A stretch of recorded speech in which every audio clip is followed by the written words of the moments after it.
부활주일입니다. 정말 우리 주님께서 우리를 위해서 십자가에서 죽으시고 부활하신 것이 얼마나 우리에게 큰 은혜가 되고 소망이 될지 몰라요. 다시 한번 바라기는 부활의 주님으로 말미암은 기쁨, 그 평강, 그 은혜가 정말 여러분 가운데 가득 넘치기를 바라요.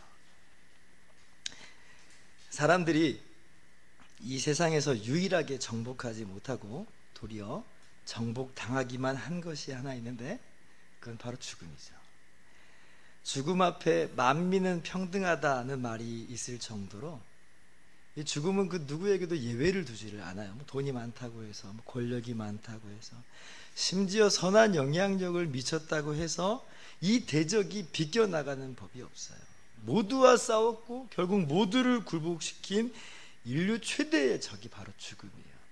그래서 집집마다 이 죽음을 경험하지 않은 집이 없죠. 눈물이 없는 집이 없고, 애통함이 없는 집, 곡하는 것이 없었던 집, 아픈 곳이 없는 집이 없어요.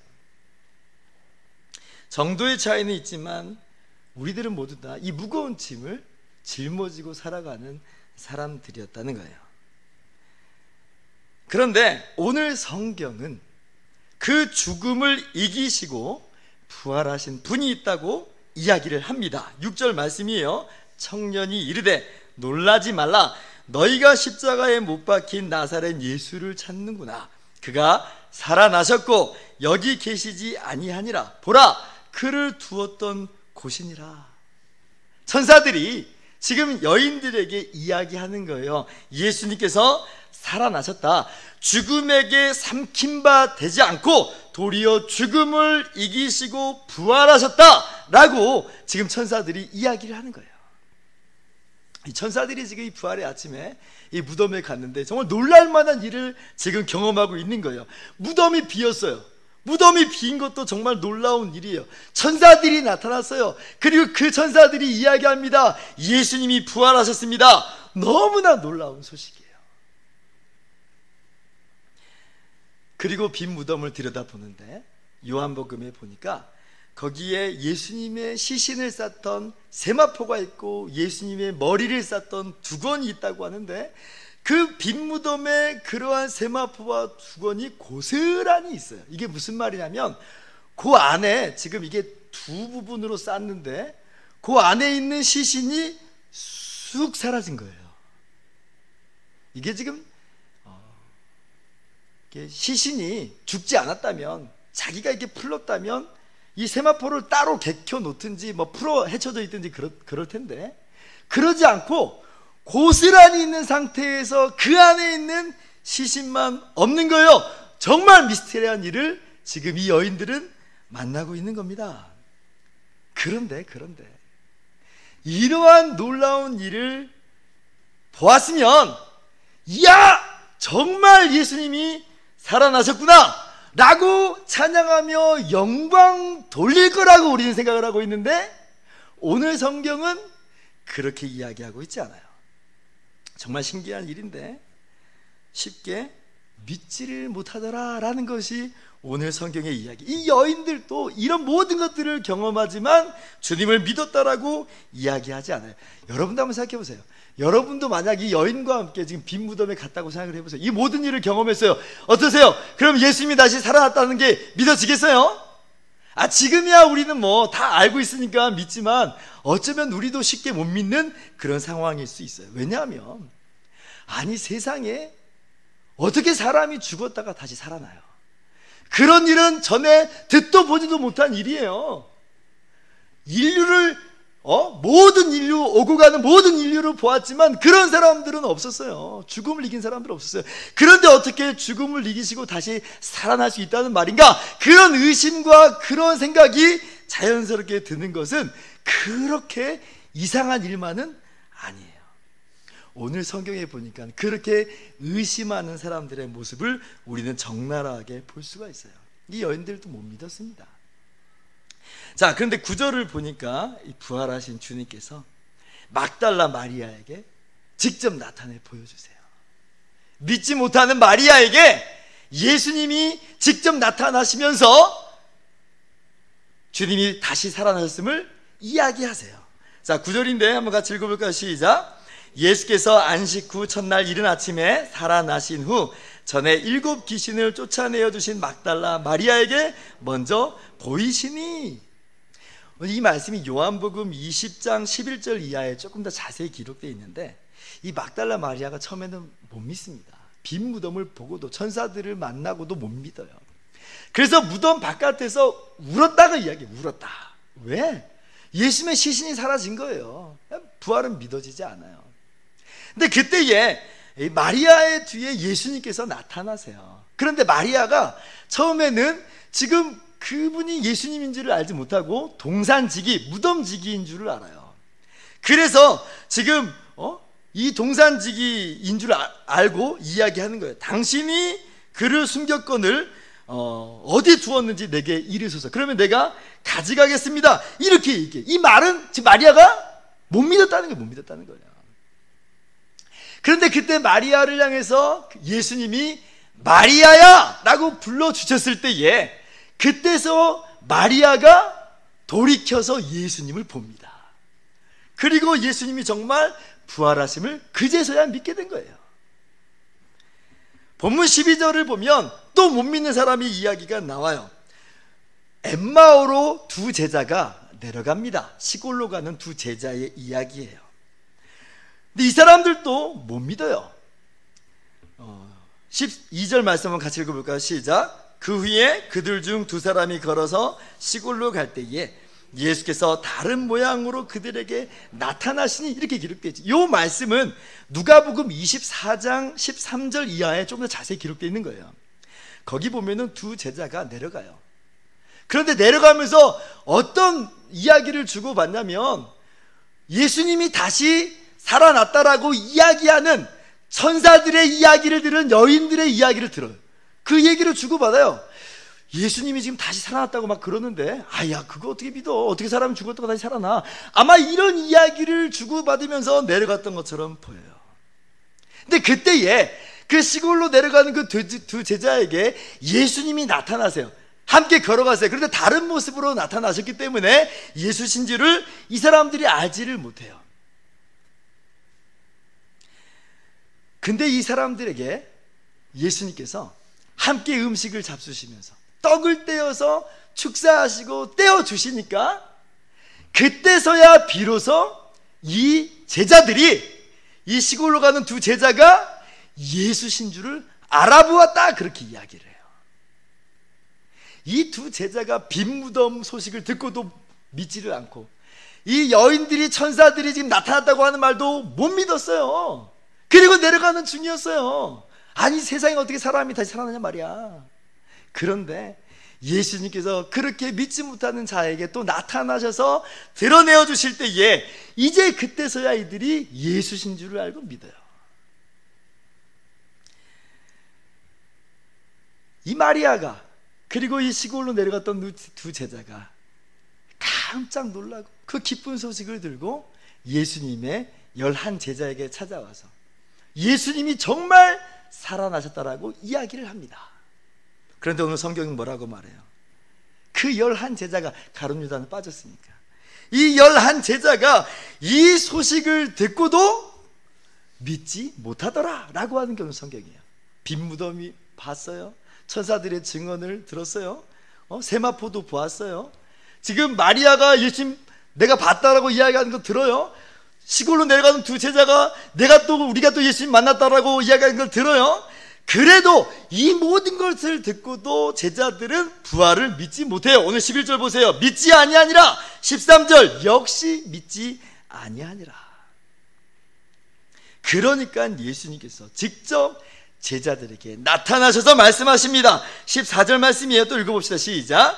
그 후에 11 제자가 음식 먹을 때에 예수께서 그들에게 나타나사 그들의 믿음 없는 것과 마음이 완악한 것을 꾸짖으시니, 이는 자기가 살아나는 것을 본 자들의 말을 믿지 아니함일러라. 예수님께서 제자들에게 믿음 없음을 꾸짖으세요. 왜 믿지 못하냐고. 왜 믿지 못하냐고. 근데 사실 여기에 에피소드가 하나 더 있죠. 예수님께서 제자들에게 나타나셨을 때 사실 도마가 없었어요. 그죠? 그러니까 지금 10명의 제자들만 사실은 예수님을, 부활하신 주님을 만난 거예요. 그리고 나서 제자들이 막 깜짝 놀라죠. 예수님 그리고 믿습니다. 부활하심을 알게 돼요. 그리고 나니까 아마 도마에게 이렇게 이야기했을 거예요. 야 도마, 야 너 거기 진짜 있었어야 되는데 예수님 진짜 다시 살아나셨어. 정말 예수님 부활하셨어. 아마 이렇게 신나게 막 이야기를 했을 거예요. 근데 도마가 믿든가요? 못 믿어요. 아니 어떻게 죽은 사람이 다시 살아나는 거예요. 내가 그 손에 못자국에 내 손을 넣어보지 않고는, 그 옆구리에 내 손을 넣어보지 않고는 내가 믿을 수 없다, 그렇게 이야기하면서 도마는 믿지를 못합니다. 그러니까 8일 후에 예수님께서 다시금 제자들이 모였을 때에 찾아오세요. 근데 도마도 있었어요. 그러면서 말씀하세요. 네 손을 내밀어서 나를 보고 네 손을 넣어서 내 옆구리에 넣어보라. 그리고 믿음 없는 자가 되지 말고 믿는 자가 되라. 그렇게 이야기를 해요. 27절 말씀에 같이 읽읍시다. 시작. 도마에게 이르시되 내 손가락을 이리 내밀어 내 손을 보고 내 손을 내밀어 내 옆구리에 넣어보라. 그리하여 믿음 없는 자가 되지 말고 믿는 자가 되라. 그제서야 도마도 믿어요. 그리고 예수님을 향해서 나의 주 나의 하나님입니다 라고 고백을 합니다. 오늘 말씀은 온통 믿지 못하던 사람들의 이야기예요. 온통 믿지 못하던 사람들의 이야기.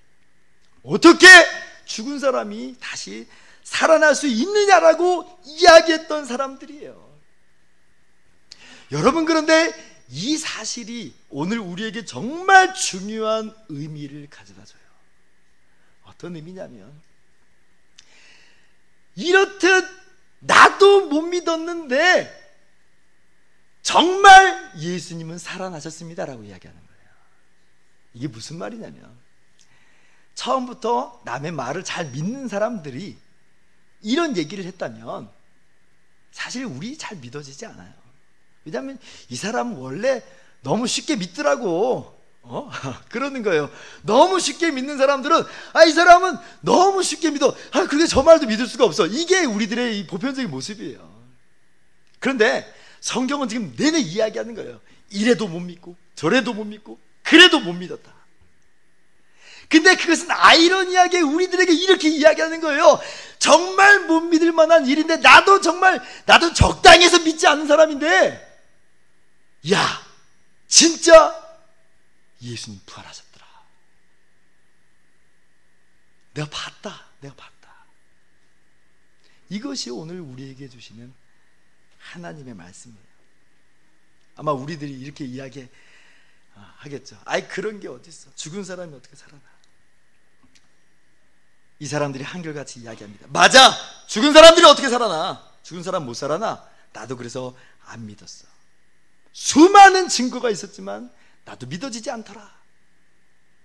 그런데 말이야, 내가 직접 부활의 주님을 만났어.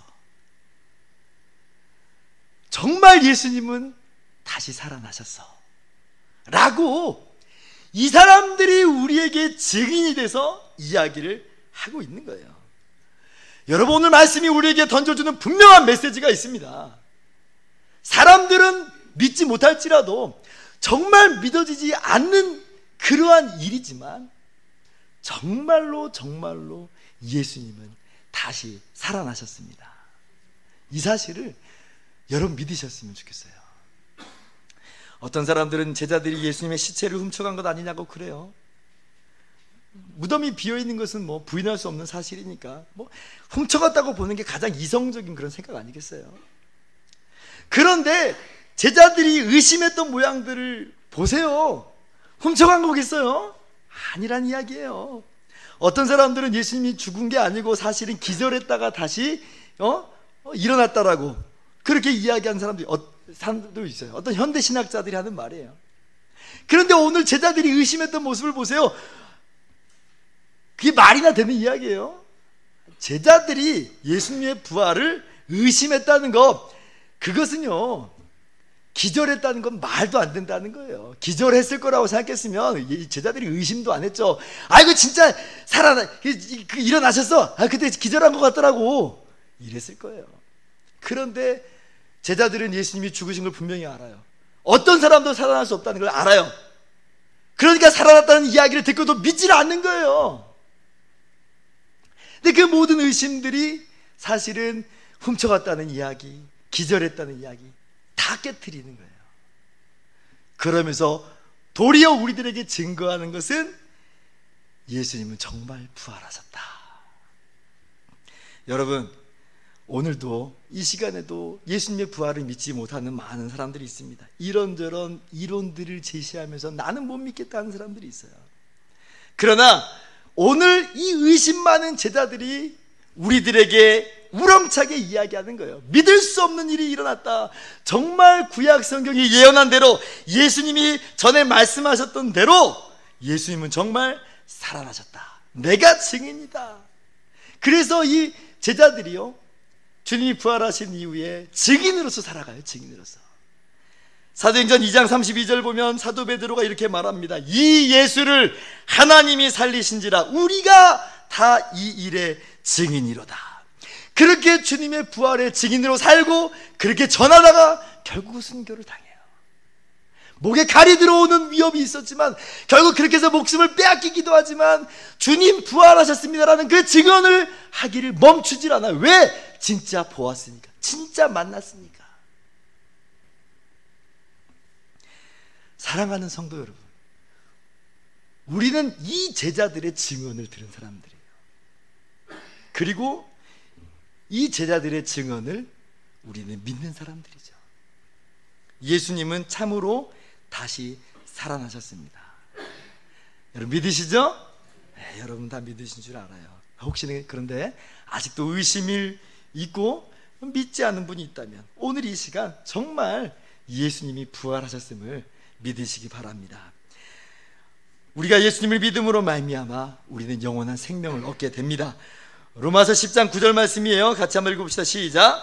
내가 만일 내 입으로 예수를 주로 시인하며 또 하나님께서 그를 죽은 자 가운데서 살리신 것을 내 마음에 믿으면 구원을 받으리라. 오늘 마가복음 16장 16절도 말합니다. 믿고 세례를 받는 사람은 구원을 얻을 것이요. 예수님께서 나를 위해서 죽으심을 믿는 사람, 예수님께서 3일 만에 다시 부활하심을 믿는 자에게 하나님의 구원이 주어지는 줄을 믿으시기 바랍니다. 그렇다면 이 주님의 부활이 우리에게 주는 구체적인 유익은 무엇일까요? 첫 번째로 예수님의 부활하심으로 우리는 죄와 죽음에서 영원히 해방된 줄을 믿으시기 바랍니다. 더 이상 우리는 죄의 노예가 아니고요, 더 이상 우리는 죽음에 지는 사람들이 아니에요. 주님이 부활하신 것처럼 우리도 죽음을 이기고 부활하게 될 것입니다. 이것이 오늘 성경이 약속하는 바고 우리들에게 말씀하시는 거예요. 본디 죽음은 인류가 처음부터 맞이해야 되는 운명은 아니었죠. 죄악의 결과였습니다. 아담과 하와가 하나님께 불순종함으로 인해서 인류에게 죽음이라는 저주와 심판이 주어졌죠. 그래서 로마서 6장 23절은 죄의 싹은 사망이다, 그렇게 이야기해요. 그런데 예수님께서 우리의 모든 죄를 짊어지고 십자가에서 죽으셨어요. 우리의 모든 죄값을 치러 주셨어요. 그리고 우리가 그 은혜로 말미암아 죄 용서받고 영원한 생명을 누리게 된 거예요. 여러분, 세례라는 게 바로 그래요. 오늘 우리가 유아 세례식이 또 있는데 세례라는 게 바로 그래요. 세례는 주님과 함께 연합해서 죽은 거예요. 그런데 그 죽음으로 말미암아 동시에 우리에게 무엇을 이야기하냐면 주님의 살아남과 함께 우리도 살아납니다라고 말하는 것이 바로 세례예요. 그것이 우리에게 증거가 되고 표시가 되는 거예요. 세례받는 것으로 우리가 확신하는 거죠. 로마서 6장 3절이에요. 한번 같이 읽어봅시다. 시작. 무릇 그리스도 예수와 합하여 세례를 받은 우리는 그의 죽으심과 합하여 세례를 받은 줄을 알지 못하느냐. 계속해서 이야기합니다. 만일 우리가 그의 죽으심과 같은 모양으로 연합한 자가 되었으면 또한 그의 부활과 같이 같은 모양으로 연합한 자도 되리라. 우리의 운명은 죽음으로 끝나는 운명이 아니라는 거예요. 주님이 살아나신 것처럼 우리도 부활하게 된다. 주님께서 부활의 첫 열매가 되어서 우리도 영원한 부활로 살아나서 영원히 주님과 함께 거하게 된다. 네, 여러분, 사망은 여러분을 이기지를 못해요. 인류 최대의 적이 사망이라고 그랬어요. 죽음이라고 그랬어요. 모든 사람이 죽음 앞에 굴복을 했고 죽음을 두려워하면서 살아요. 그러나 믿는 사람들은 다릅니다. 왜냐하면 주님과 함께 죽었고 이제는 주님과 함께 부활한 존재가 되었기 때문에 비록 믿는 자들에게도 죽음이 찾아오는 것 같이 보이지만 그것으로 끝나지 않고 다시 살아날 것이기 때문에 그래요. 여러분, 이 사실을 믿으셨으면 좋겠어요. 그래서 우리 초대교회 성도들은 이 믿음을 가지고 살았어요. 그들의 삶이 순탄하지만은 않았습니다. 믿는 것 때문에 핍박도 당하고 어려움도 당하고 급기야는 순교의 피를 흘리기도 했어요. 그러나 그것이 끝이 아니라는 것을 알고 있었어요. 주님이 부활하신 것처럼 나도 사망 권세 이기고 부활한다. 그렇게 승리하는 삶을 살았던 사람들이 바로 우리 초대교회 성도들이고 우리 믿음의 선배들의 모습이에요. 다시 한번 8절 말씀 같이 읽었으면 좋겠습니다. 시작. 만일 우리가 그리스도와 함께 죽었으면 또한 그와 함께 살 줄을 믿노니. 아멘. 예수님의 부활이 나의 부활인 줄 믿으시기 바랍니다. 우리가 구원받았다라고 하는 것은 주님과 함께 살아난 존재가 됐다는 거예요. 그래서 주님 다시 오셨을 때에 우리는 그렇게 나타나게 될 것입니다. 그러므로 지금 어떠한 죽음의 그림자가 여러분 앞에 다가온다 할지라도 두려워하지 말고 믿음으로 승리하는 저와 여러분 되기를 주님의 이름으로 축원합니다.